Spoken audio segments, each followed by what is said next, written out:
The Last Ronin perhaps is one of the most anticipated films of recent years. The authors are right now making final edits to the script to then move into the active stage of production. And meanwhile, insiders say that the studio is aiming for at least a trilogy, because in the comics the second part of the Ronin-verse has just concluded.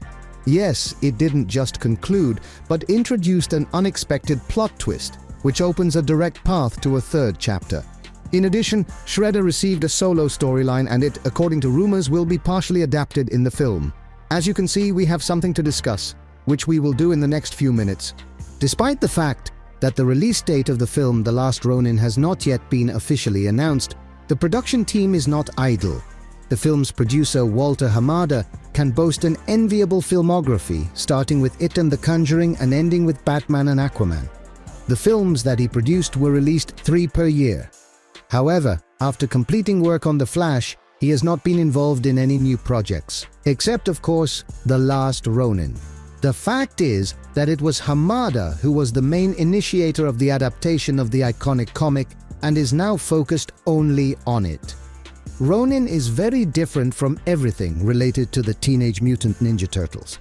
40 years ago, the comic was created as a kind of parody of Daredevil and had an adult age rating.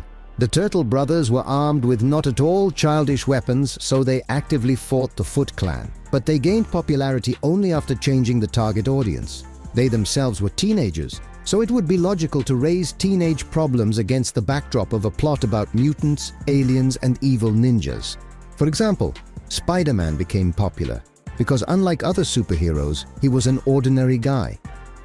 Stan Lee repeatedly noted in interviews that he wanted to create not another hero with a firm moral compass, but a teenager who is looking for his place in the world and coping with the great power that has fallen upon him. Hence, by the way, the famous phrase about power and responsibility from Uncle Ben. Therefore, having changed the rating, the Teenage Mutant Ninja Turtles forever became part of pop culture and raised more than one generation on comics and cartoons. But the audience grew over time and stopped being interested in teenage stories, and competition in the superhero market increased significantly. This is not to mention the dominance of Marvel and DC in cinema. Therefore, the creators of the Turtles, Kevin Eastman and Peter Laird, decided to write an adult story, inspired by Frank Miller's The Dark Knight. True, this plot was supposed to be more grounded and dark. In one of the interviews, the creators noted that before starting work they consciously refused to use various kinds of mutants. Bebop, Rocksteady, Krang and many others were excluded to make the plot closer to reality. True, the setting was chosen to be close in spirit to Blade Runner, to emphasize the gloominess, dystopian nature and a significant jump in time. As a result, The Last Ronin is already an iconic story and differs from all previously released projects on the Turtles. Considering all this, Walter Hamada sensed the potential of the story and right now has thrown all his efforts into creating a quality adaptation. Therefore, although we do not know the exact release date, it is better if the production team does not rush so that Ronin turns out worthy.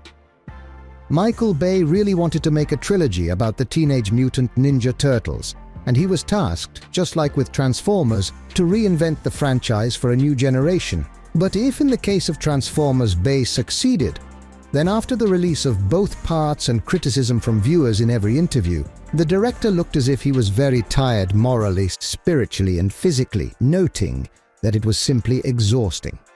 Despite the fact that Bay's duology ended without ever getting a third film, his 2 parts cannot be called an outright failure. Simply, in essence, he adapted his own Transformers for the Turtles franchise, which ultimately became the main problem. But even so, the films found their audience and as an entertaining blockbuster look normal even now. But Ronin is a completely different story, without a bright picture and intense action. It is a dark drama about loss, grief, and revenge. As you understand, this is a kind of trend in recent years in the world of cinema. Right now, The Last of Us is dominating on streaming services, telling about Ellie's vengeful approach for Joel's death. James Cameron in the 3rd and 4th Avatars is preparing a story for us about Neytiri's revenge for her son's death. Yes, those same gangster films by Guy Ritchie are, in essence, a story of retribution by one criminal family for the death of a member of another family. In this regard, Ronin is keeping up with the times and fits well into trends. And insiders meanwhile say that right now screenwriters are not only drawing inspiration from the original comic, but are also looking towards two others. The first is a separate story about Shredder, which will be released in a standalone comic series this summer. Despite the fact that the iconic villain was not in The Last Ronin, and instead his grandson acted as the antagonist, without Shredder the adaptation might seem incomplete. Moreover, recently supervillains have been receiving more and more attention from studios, which means that revealing the character from a new side seems like a promising idea. The new character arc in the comics promises to show the rise of Orokusaki and change the attitude towards him. Perhaps it is this part that will transition into the films and become the origin story of Shredder's grandson, who is responsible for the deaths of Splinter and the other turtles. And the second comic, which has already significantly influenced the screenwriters, is the sequel to The Last Ronin. The fact is that after the completion of its story arc and unexpected success, the story was continued. The authors introduced a new generation of turtles, led by an already elderly April O'Neil and her daughter Casey Marie Jones. The events of the original comic were quite logically concluded, but in a recent interview, Kevin Eastman and co-author Tom Waltz said that this was initially just the beginning. Ronin showed us the story of the last surviving turtle, who after the death of her family fell into despair and even tried to commit suicide. You can already feel what a tragic atmosphere permeated the entire comic. Then Ronin mastered all types of his brother's weapons, thus there was an intrigue for us as to who remained alive. Well, the finale was predictable, because revenge always ends tragically, but Eastman and Waltz claim that they had figured out how to supplement the story right from the beginning. Therefore, the sequel to Ronin made a leap 10 years forward and introduced new turtles. Their main feature is that they now differ externally from each other and also have superpowers. And also, besides brothers, there are now sisters, which also fits into modern trends. Led by an aged April O'Neil, the turtles are trying to free New York from warring clans. The second part of Ronin ended very recently, and the final comic was also tragic. We won't reveal plot details, but there was a traitor in the hero's team who secretly worked for the Foot Clan. The authors themselves say that The Last Ronin 2 is like the two towers in The Lord of the Rings, which connect both parts and are incredibly important. Therefore, the release of the third chapter of Ronin is planned soon, which will conclude the Ronin-verse story. Considering that the comic authors are also participating in the adaptation, it is not difficult to guess that Paramount is indeed aiming for a trilogy. Now, few doubt the success of The Last Ronin, because the story is not replete with superheroics, which it seems has grown tired of itself and is looking for a new vision. The Thunderbolts themselves, and this is a vivid confirmation of that. Ronin-verse is full of drama and has iconic characters in its arsenal, which already gives it an advantage at the start. But problems for the adaptation are already emerging.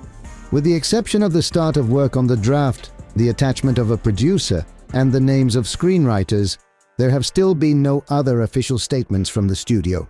Insiders say that after the announcement and increased attention from viewers, the studio's enthusiasm has somewhat diminished, and production questions have arisen. The problem lies in how to realistically portray the turtles. If in animation the franchise feels great, having many excellent series, then with films their portrayal is not particularly successful. In the 90s trilogy, as we remember, there were life-sized costumes. Of course, now they look, to put it mildly, unnatural. But if we recall recent Star Wars projects, then it doesn't seem so bad. Hellboy by Guillermo del Toro can also be included here, where makeup was also preferred, and it looked quite good. Well, the second option is Michael Bay's path with motion capture and subsequent overlay of computer graphics. Technologies have seriously advanced, and Cameron's Avatar is the best example, when computer graphics combine excellently with acting. And although the studio still has time before the final choice of option, one hopes that they will not skimp on quality. It is also known that a video game is being developed in parallel with the film, supplementing its events. Besides illustrations in connection with the adaptation, little was known about it until recently. However, Kevin Eastman confirmed that it exists, and moreover, he acts as a staff consultant. True, when it will be released, he could not answer, because the project is still in the early stages of development. If the film focuses on a lone Avenger, it would be great to see his backstory with the deaths of his brothers and Splinter. Here the authors will have a certain freedom of action, and this will bring the necessary drama to the plot. But for now, the developers maintain total silence, which, however, can also be said about the adaptation itself. Thus, it can be argued that Ronin has an excellent foundation with a strong script. The author's statements about an adult rating, plans for a trilogy, and careful treatment of the source material sound encouraging.